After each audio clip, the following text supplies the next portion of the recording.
You can see the little pattern developing here. It is kind of a herringbone type of a pattern. And I'm going to be doing an embroidery in the center section. That's why it's all white. And then these are like kind of framing it. And it's going to be absolutely beautiful. I am so excited.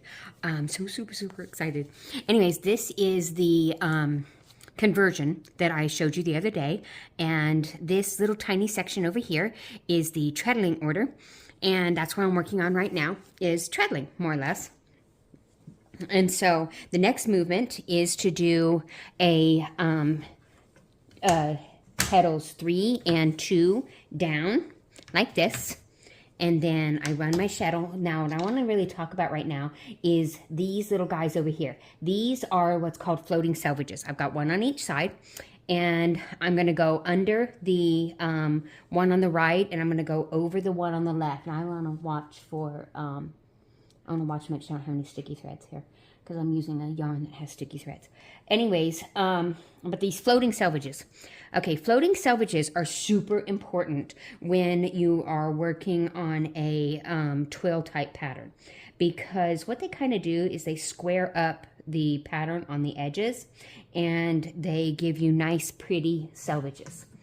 And because a lot of times when you are working a twill pattern, it ends awkwardly on the edges. I need to go down. This needs to go down. It ends awkwardly on the ends, and it would kind of leave a, it would leave the pattern dangling. But these floating selvages, they catch it. And I talk about that in a blog, and I will share with you the blog link. I talk about them in a blog and just how important they are. And so you'll notice that now as I'm going from the left to the right, I went under the floating selvage on the left, over this floating selvage on the right. And I do that back and forth. And these floating selvages are like super important. So these are my treadling order. And then the next one, I'm going to go up on heddles 2 and 3. And now on the floating selvage again, I'm going under the floating selvage on the right. Make sure that I'm not catching my threads on. Under the floating selvage on the right. Double check for that sticky thread. I have a sticky thread right here. There it goes. Under the floating selvage on the right. Double check for sticky threads. Sticky thread.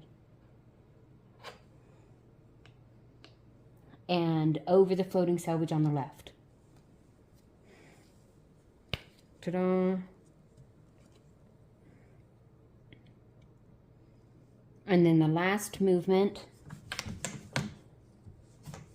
in this sequence is to go up with heddles 1 and 2. And again, when I come from the left, I'm going to go under the floating selvage on the left and over the floating selvage on the right.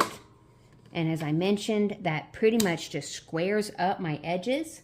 And as you can see, I have really, really pretty edges over here. And I don't have anything dangling or looking awkward or anything else like that. And that is thanks to those pretty floating selvages. Ta-da! Gorgeous!